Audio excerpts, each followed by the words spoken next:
Good morning, everybody. It is after 10 o'clock in the morning. I have roughly an hour and a half before I have to be ready to go to work. Figured I'd jump on here real quick to give you guys a what's up. It is the end of the first week of work, as everybody at work has been calling it Hell Week because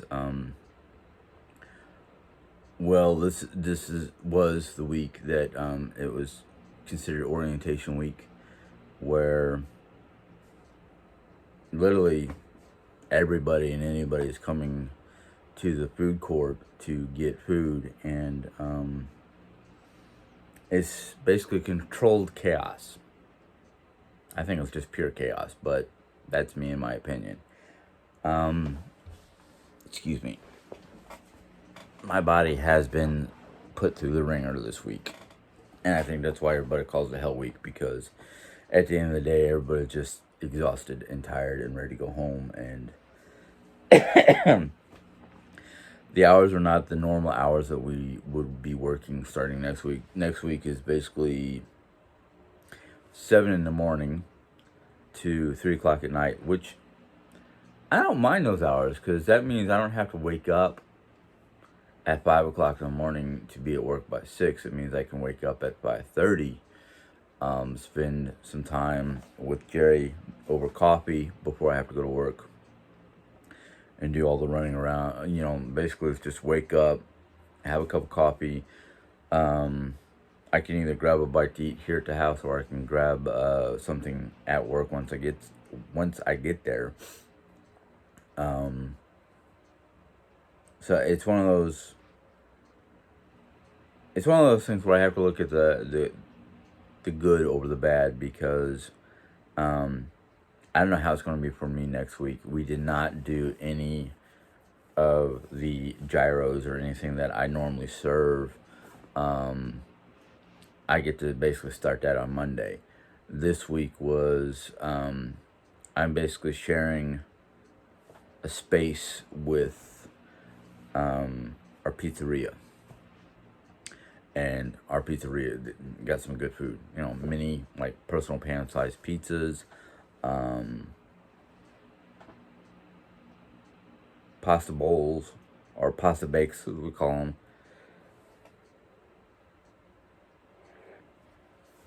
and the two people who normally work there, which I now have to work with, which, well, let's just put it this way. This week we ironed out some of our methods. The thing that I'm seeing as a possible problem right now is the space is not really big enough for the two different venues. So come Monday, we have to learn how to work around each other doing pizza and Mediterranean food and all that fun stuff. So it's going to be like, we'll see how it's going to be. But that's Monday. Monday morning I'm going to try to be there as early as possible so I can go, okay, I know that I'm supposed to do the gyro cone. What about chicken or rice?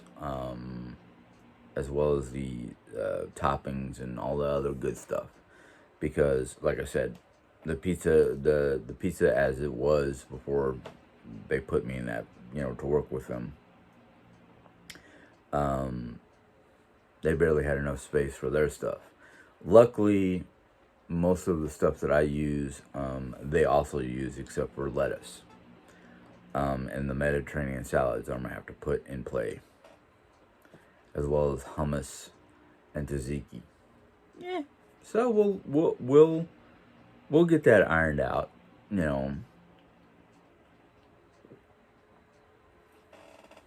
We'll figure it out.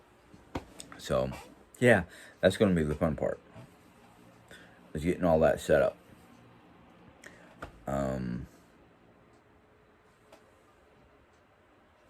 I'm trying to be a team player, and sometimes I kind of go,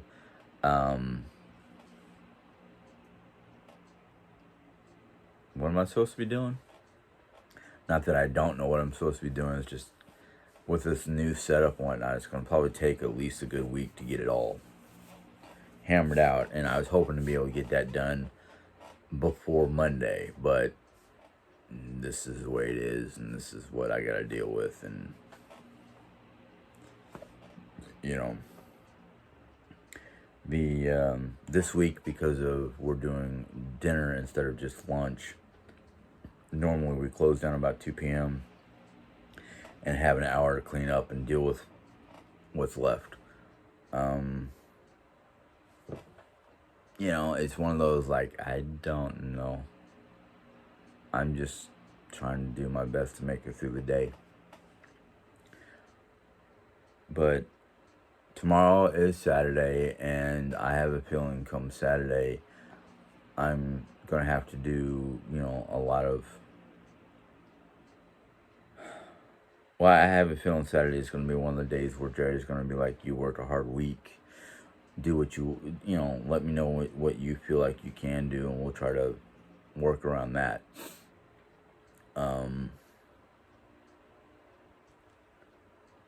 Which, you know, come Sunday, I think Saturday I'm going to try to push myself to do a few things around the house.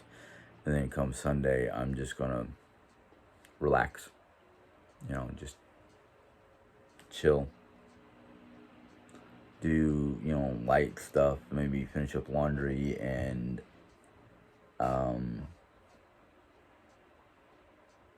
get some more stuff done in here. Either that or probably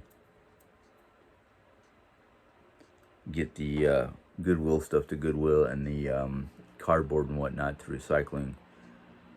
They still haven't, you know, they're not doing recycling, so I have to do it myself. And I've got a lot of boxes and whatnot to deal with from the last 2 or 3 weeks. So I've got a pile of boxes that I got to take to the recycling center. But anyhow, I mean, you know, that's life.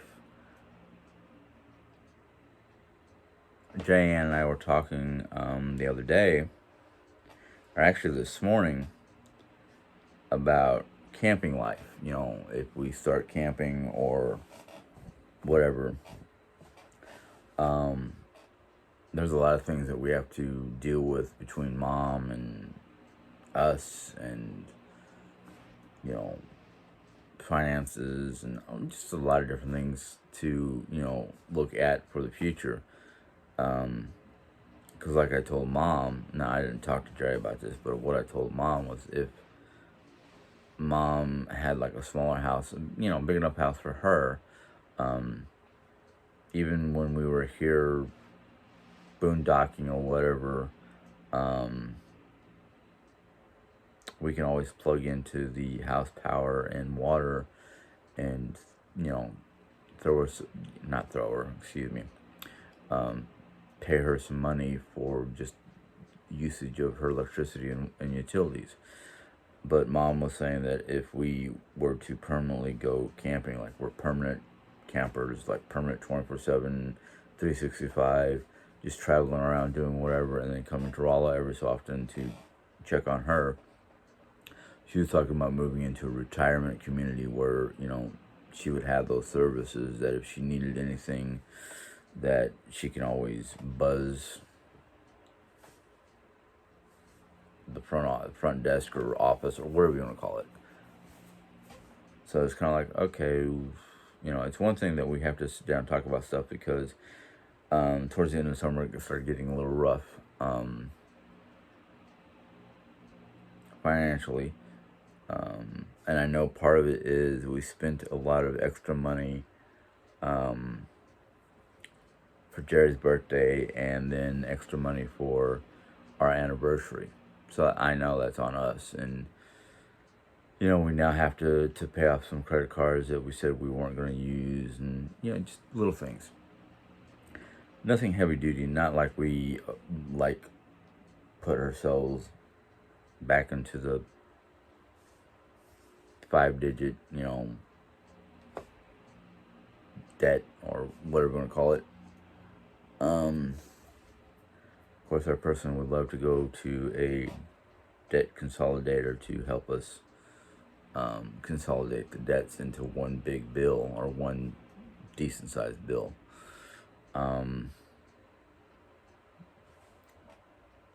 Now, ew, sorry, I must have had a pimple or something. What I'm about to say may cause an uproar, but I'm coming down to the point where it's just like, you know what, screw the haters. Who cares? If they can't handle what I'm putting out there, well, there's other people they can go boo-hooing about. But I understand that because of various groups, they're causing Jerry a whole lot of hullabaloo and problems, and the newspaper, tried to put a better light on the situation. I kind of, not that I regret the newspaper, but I kind of wish there'd be a better situation with the newspaper. So I'm just kind of like, I'm a little upset. Not because of the newspaper, but because so many people from the Negative Nilly fan groups, they, want to put a negative light on it or negative spin. And there's a couple of people who've been on Jerry's channel recently, basically following their Diane's groupies. Because this one person basically said that Diane's got it all right, and I'm like, okay, you want to run with that? Go ahead. Because she doesn't, I'm sorry. I personally think some of these people are just, they want to believe the negativity and the BS and all that stuff over what truth we're putting out there. And it's like, okay, you want to follow somebody who does not know us. 2, only sees a little glimpse in our life. 3, have no clue whatsoever, no matter what they say, of what actually is going on between me and Jerry and her doctors and the house and my job. They don't have a clue of any of this. They don't know nothing. Yet people want to believe they know everything about us. And I'm like, just because you like what they're saying and don't like what we're saying does not mean either one of us are in the wrong or in the right. It just means this person who watches our channel is taking glimpses of our life and trying to turn it into some big show. And that's all their channel is all about, is us and whatnot. And there's several of them out there. Then you have us who are dealing with the situations 24/7 and know exactly what the doctors are saying and exactly what's going on with our health and the treatments for Jerry's cancer and the whole 9 yards. No 2 cancer patients with the same cancer will react identical to each other.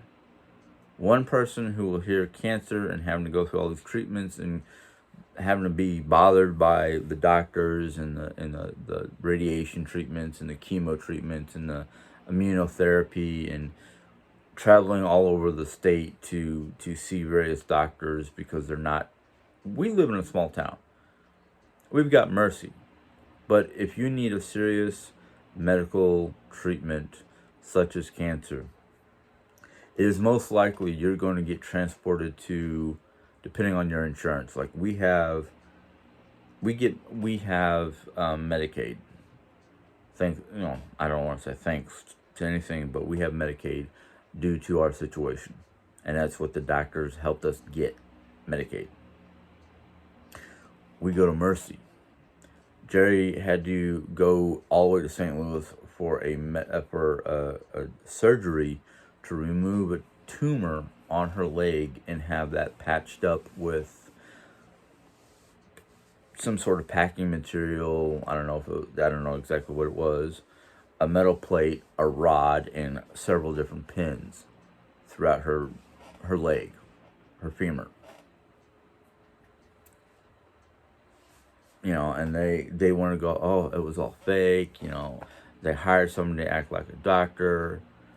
We got somebody to do cosmetic makeup to look like surgical scars or wounds. You know what? We don't have that kind of freaking money. That's like thousands, if not millions of dollars to do something like that. No. That, in fact, is considered fraud. And we have never done anything fraudulent. Everything's been, checked out, double checked, in the whole 9 yards. We've done everything by the books. And then her radiation treatment, which thank God she's done with. She was able to ring that bell in the whole 9 yards. That was here in Rolla. We have a hospital here in Rolla that does certain things, but when it comes to other things, we would prefer to go to St. Louis or someplace else, or wherever they sent us, because it's part of the Mercy, system.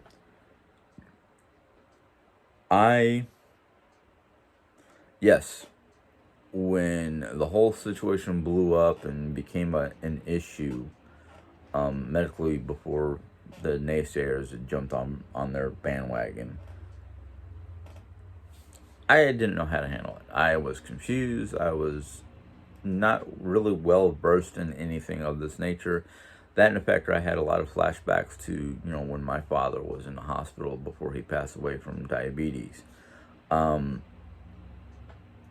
was in shock. I didn't know which way was up, which way was down, and I was getting one group of people telling me one thing, another group of people telling me something else, and then Jerry and her doctor saying, what it was, and the whole 9 yards. And I was just kind of like, I don't know what to do. And I got to the point where it blew up. And yeah, I regret the fact that I did it online.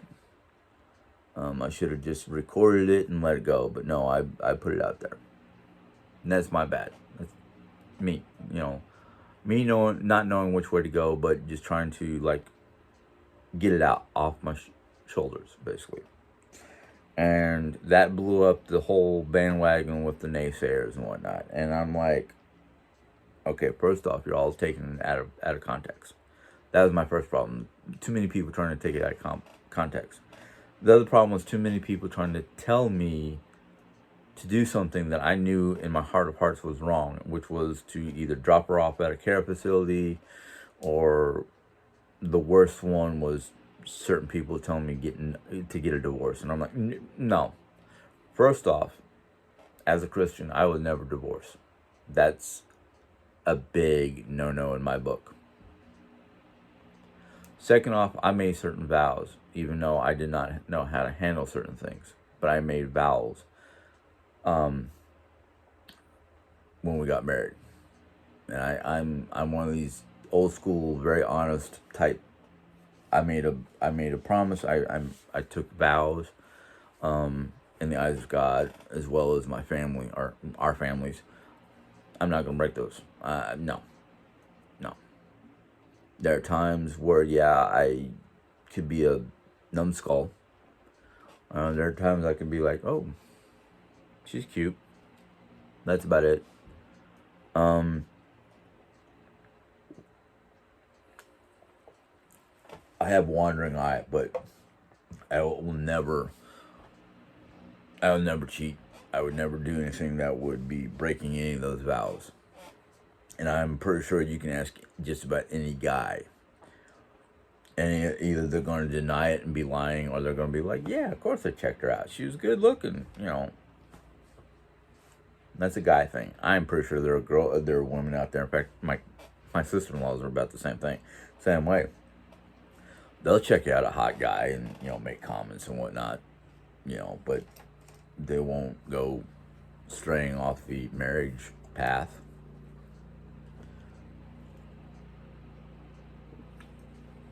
The other issue that I have, and this is probably from growing up in the military, is lawn care people. every 3 or 4 years, I get this like antsy wanderlust. Like, okay, I've been here for more than 3 years. It's time to move. It's time to move. It's time to relocate. It's you know, time to see, go to a new place and see new things and whatnot. I kind of blame that on the military because that's the way my life was all, up until 84. Every 3 to 4 years, we moved to a new location. That's the military for you. That's the Air Force. Excuse me. I born in the Philippine Islands. Been to several places here in Missouri as a baby that I don't remember. Gerald. Oh, that's my people.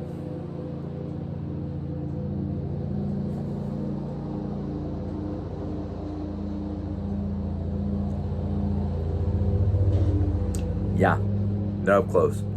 That in fact, the windows are not that well insulated in this room. When I was a baby, after we came back from the Philippines, I was like maybe 2 years old. While Dad was still in Thailand helping clean up from Vietnam, we lived. Mom and I lived here in Missouri, in Gerald and a few other towns.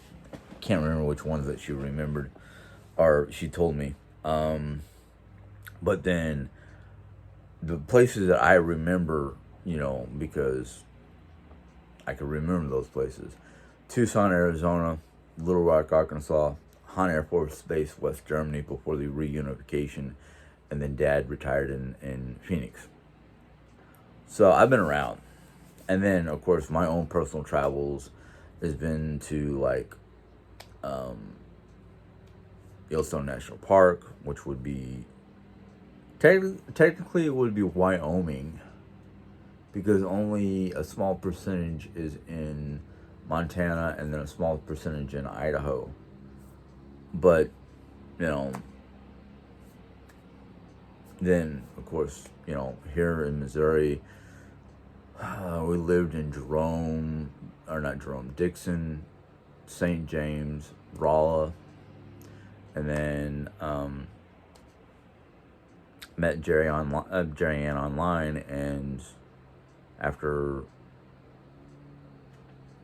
I don't know how long we spoke on the phone or via text message on AOL chat rooms, I finally decided, it might be worth going up to New York to meet her. Yeah, it was worth going up to New York to meet her, but it was not worth going to New York because I'm not a city person. In fact, Rolla itself is getting too big for my likes. If it wasn't for the job and the house and the scenery of the house, I would say let's move to like St. James, or even if we move to St. James, I can still work my job because it's only a 15 to 20 minute drive from St. James to here, or vice versa. I actually had a friend of mine try to offer me a management job for Burger King in Eureka, which is where Six Flags and where the traffic starts to get a little too busy for me. Granted, it's towards the end of the season, so Six Flags is dying down. They may have weekend openings, and then they have like special holiday events. Like they will have a Halloween type event, and then during Christmas season they'll have like everything decked out in Christmas decor, including the giant Ferris wheel, which normally that Ferris wheel, when it's not in operation, looks like a giant clock. But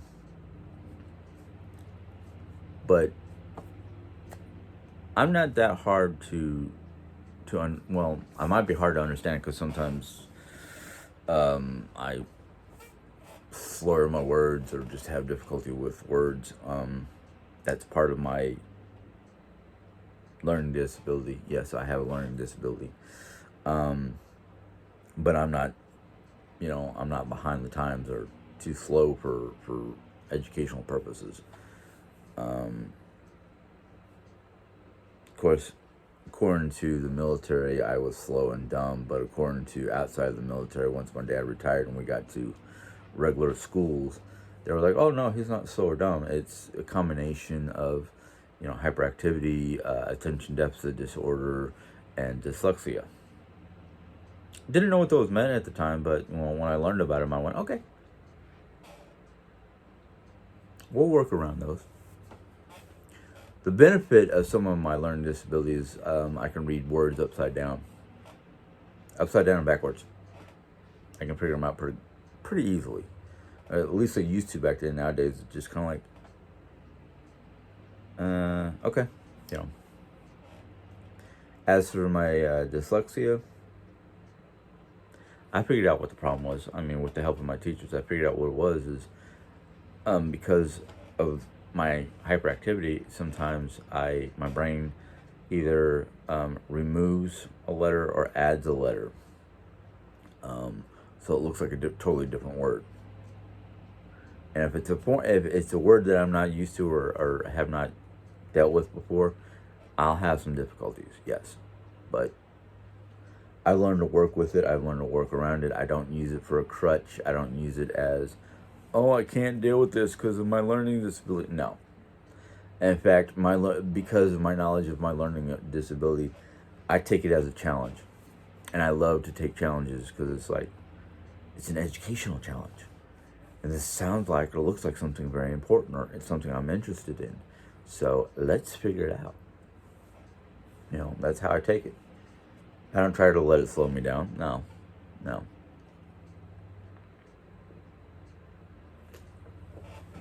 And the things that I'm interested in, there's very few schools that teach metaphysics, or I know there's schools that teach mythology or things of that nature, cooking. There's schools I can go to cooking. There's a lot of schools that I can go to for the things I'm interested in. There's just two problems. Actually, only one major problem, and that's finances. The second problem would be more I wouldn't say my comfort level, but more my, I prefer hands-on, one-on-one type education. So that way I have my hands on or in whatever it is I'm trying to learn, and then I have the professor or whoever is trying to do the class or whatnot can give me some one-on-one time so I can better understand the material, because a lot of times when I'm in a group situation, I'm just kind of like, do I ask that question? Do I, I have problems with asking certain kinds of questions because I don't like being laughed at. At least I didn't when I was younger. I don't know nowadays. Nowadays, I just kind of go, yeah, go ahead, laugh. I laugh at myself every day. It's healthy. But I wouldn't say that I'm happy where I'm at. I'm more content due to that desire to roam, and that's why I would prefer to have an RV with a small vehicle that I can tow behind it, so I can live the semi-nomadic life. And go to places that make me happy, or go to places I've never been that could make me happy. I mean, there's very few places I don't want to go. I don't want to go in the desert. I don't want to be in a desert ever again unless it's during the winter time, because it's at least in the 70s during the daytime, but it can drop to the 30s or below at nighttime. I should know, I lived in Phoenix for a number of years, but sorry, I gotta check my time because time is important.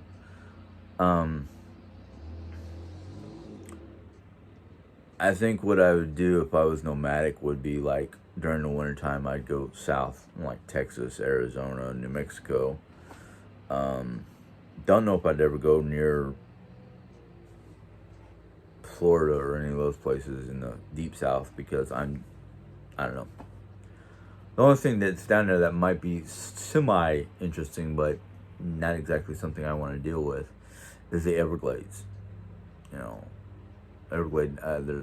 what's the name of that national park down there? Is it the Everglades National? I don't know. There's a national park down there that I would just go down there to take a look. And then during the summer, I'd probably be up north, maybe Canada, maybe try to get to Alaska. I don't know. The reasons why I don't know is a lot of different. Well, there's a lot of different reasons. Affordability. Is it more expensive to take a to a ferry ride from northern Washington to southern Alaska? Would it be cheaper or less treacherous, whatever, if I just drove through the mountains of Canada to Alaska? If there's actually a way to get there from land. Some people say it's very difficult to get to Alaska from land because of just the mountains. And I'm like, I don't know if I want to drive an RV in the mountains where there's a 25 or more foot drop, you know, on the road that I'm driving. It's one of the reasons why if I go back to Arizona, it's going to be during this winter, and I'm going to take the southern route, which means no steep mountains from Flagstaff to Prescott Valley area, where it's on a winding road through the mountains or down the mountains, where going down, you can be like, oh, that's a good 50 to 100 foot drop. I don't think I want to go that close to a curb. That kind of thing. I'd rather drive north from Phoenix to Flagstaff, because at least you're on the side where the mountain is next to you, instead of on the side where you can look down going, can we not be that close to the side of the mountain, to the side of the cliff? Because that drop is that's a dead drop. Because if your car decides to roll down that mountain, you're basically crushed in your own vehicle. If the vehicle doesn't explode on the way down. And I've heard stories of that happening, going, no thank you. Somebody else drive, I'll close my eyes and let you do your thing. But anyhow, that's all stuff. That's mostly stuff for like future events and possibilities. The here and now, which I try to stay in as much as possible, is, you know,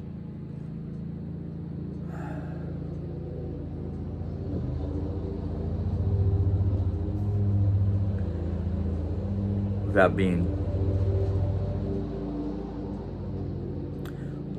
drowned out or melodramatic, it's just work. I'm working to pay bills. I'm working to make my life better.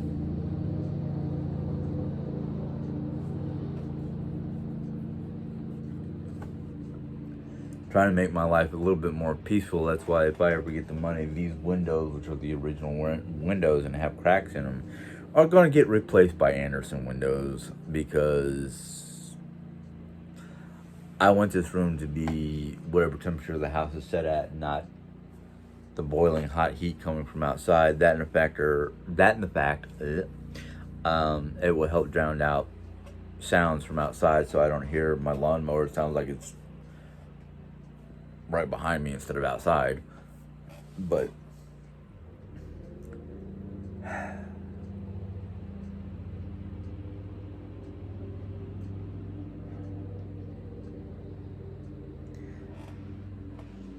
sorry, I went down several rabbit holes trying to do this, and what I really wanted to talk about was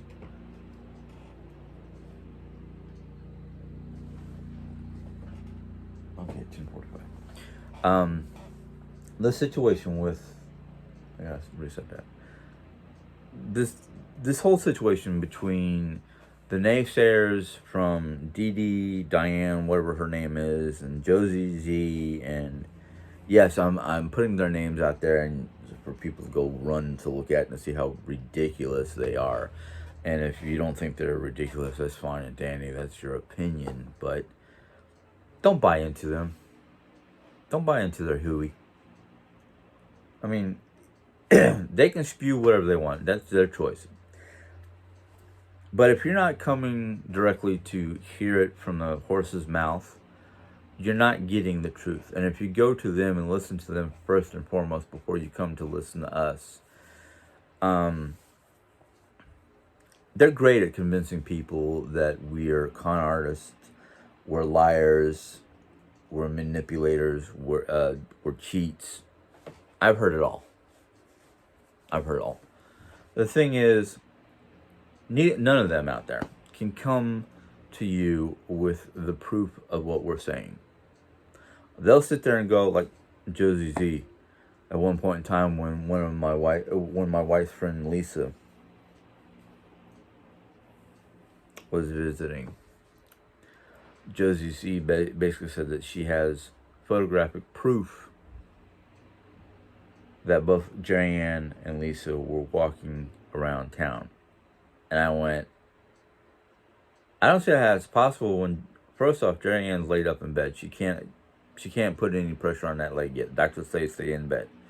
Or toe touch only to get from her bed to the commode. And I was the one who said, okay, you say that they're walking around town. Show me the proof. Put the proof on your channel. No proof. No evidence. Nothing. Just words. You know, I can sit here and say all kinds of different words. How true or how false they are, only I will know. Only I will know. You know, I can sit here and go, yeah, I've got a sleep study, test coming up. I'm just waiting for them to call me back.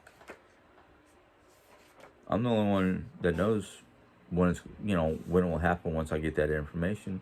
I'm the only one that knows that it's happening because I was the one who went to the doctor. Jerry's got at least 5 different doctors that she sees on a regular basis because of her health situation, her cancer.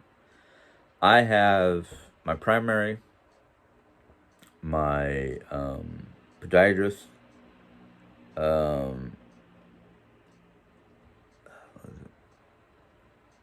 my primary, my foot doctor. I now have that sleep study doctor. I have like 3 or 4 doctors compared to Jerry. I'm surprised I haven't gotten a chiropractor yet because of my back, but my primary doesn't think I need one, so I don't know. I can sit here all day and talk about anything and everything. Not because of the fact that I like to talk, but just because, there are things out there that people are, questioning. The thing is, a lot of people don't put their questions out there because I keep on saying, put your question in the question comment box. I will get to them if I see them. Now, my system, the way I have my algorithm set up for YouTube, puts certain kinds of comments off to the side so they're not viewed by the general people. I have to go in there and actually view them and approve them for my channel because some of them are junk mail. They're basically trying to get you to go see something else. Not exactly something I want on my channel because 9 times out of 10 it's inappropriate. Anything that questions are not questions. What is it?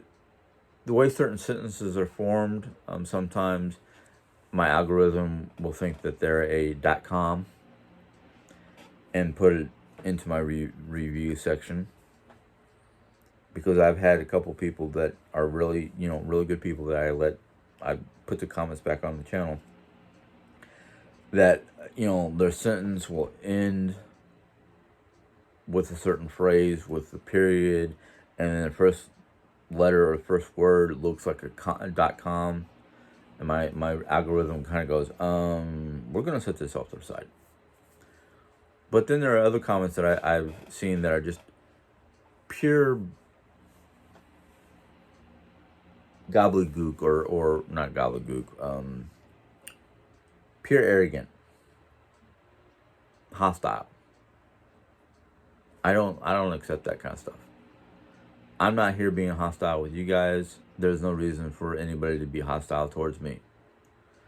If something that I said seems hostile, point it out.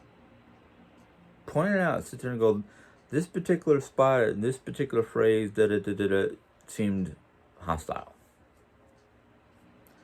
I'll look at it, and if I need to, I'll go back and find it on my channel and listen to it and see what I was saying so I can answer the question. But I have no dislike, hatred, or anything of that nature towards 99% of the people that make comments on my channel. There's very few people that make any kind of comment on my channel that just makes them go, whoa. First off, it has nothing to do with my conversation or my video. Second off, where do you get off? Your opinion is your opinion. Everybody has one. Fine. I accept that. Everybody has a God-given right to put out their opinion. But you do not have, nobody has the right to sound like they're forcing somebody to make a inappropriate decision, or a decision that goes against that person's morals or code of ethic. And I've got a lot of codes of ethic, and I've got a lot of moral. But I'm not going to take somebody trying to tell me what to do on my channel. I'd rather take some of the stuff she tells me to do. Because if it's something she tells me to do and I don't feel like doing it, or I just don't think I should be doing it, I'll tell her right there, no. Either no, I'm not in the mood, no, I don't feel good, or no, I don't think that's my job, or I don't think that's something I should be doing. Yes, a lot of people say that I should be J-Ann's patient advocate. One, I don't think I should be, because it's too close to home. Two, I don't like the telephone game. If I'm going to be calling anybody for Jerry, I want to put that call on speakerphone so Jerry can make her comments. Jerry gets mad at me for doing that, but I tell her, look, I don't want anything to get misconstrued, misunderstood, or just forgotten. I'd rather her be able to do it. Now, if I have to dial the phone and let her talk, that's fine. Or if I have to dial the phone and do most of the talking but have Jerry answer questions that I cannot, that's fine. But I am not going to call various groups or people to be an advocate for Jerry, because it's not my wheelhouse. It's too close to home. And if I hear the wrong information, or somebody says the wrong thing over the phone, I'm either going to lose it or break down. Losing it would be the worst. Breaking down is not that bad, because it is a touchy subject. It is a touchy area in our life that I'm still kind of like, I don't know what I'm doing, so I'm trying to do the best just to fulfill her requests. Try to comfort her when she needs comfort. Help her put the medication and bandages on her back for her shoulders. Now, if there's anybody out there that has a spouse or a really close relative that lives in your home that is having certain kinds of issues because of medical, and you don't help that person out, you don't do certain things that there's certain things that I've been doing that are outside of my comfort zone, and I sit there and go, okay, I have to do it because she needs help. She can't do it herself. Help her with showers. Help her with wiping, cleaning, taking the commode and dumping it in the toilet. when we first started doing that stuff, I was just kind of like, oh man, why? But now it's just kind of like, okay, because it's a necessity. Now, as soon as she gets the okay to get that brace off her body, I'm going to be like, you've been walking, you have the brace off, you can go do your own thing. Let's get rid of the commode. You go to the bathroom, the whole 9 yards. I'd like to get back to normal, but this right now is my current normal. And if people think it's disgusting or, oh, I'd never do that, blah, blah, blah, blah. It's like, okay, then you've either A, never been married, B, lying your butt off, or C, don't love your spouse enough to do what is necessary for their health, for their care. I'm going to leave it at that. I don't care if anybody wants to rebuke it, because you know what? I find it hard for somebody to literally say and believe that they won't help out their spouse or a sick relative or whatnot to that degree. Because, I don't do it because I'm her husband. I don't do it because it's part of the rigmarole that we have to deal with because of cancer. I do it because I love her. I do it because I don't want to see her struggling.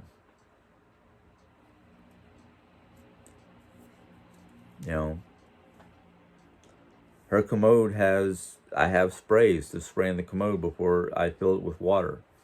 We have sprays to use after she's done with the commode so it don't stink. But to sit there and literally tell me that you would not do the same thing for your spouse is either a blatant, outright lie, or you just don't love your spouse enough to help take care of them. And if that's the case, why'd you get married? But anyhow, I need to go because I have to start getting ready to do things. So I will see you guys later. If you like the video, give it a thumbs up. If you have questions or comments, go ahead and put it in the question comment box. If the question disappears, don't be surprised because it might have been something you wrote or something I just didn't like about the comment. Sorry, but I'm not taking the negativity anymore. If you're new to my channel and want to hear more, or you want to hear things on other subjects besides personal life things, I do Bible readings on Sunday. I do readings on different historical, like right now I'm going through a lot of Viking information or Norse information because they're part of my bloodline. I do read that every so often. I need to get back to reading it more. I will not be putting videos up every day because I don't, especially when I start on Monday with my new schedule on Monday, I don't know if I'm going to have time to do a video. So, but I will try to do videos on weekends. But anyhow, hopefully you guys have a good day. Enjoy your weekend when it comes up tomorrow. Bye.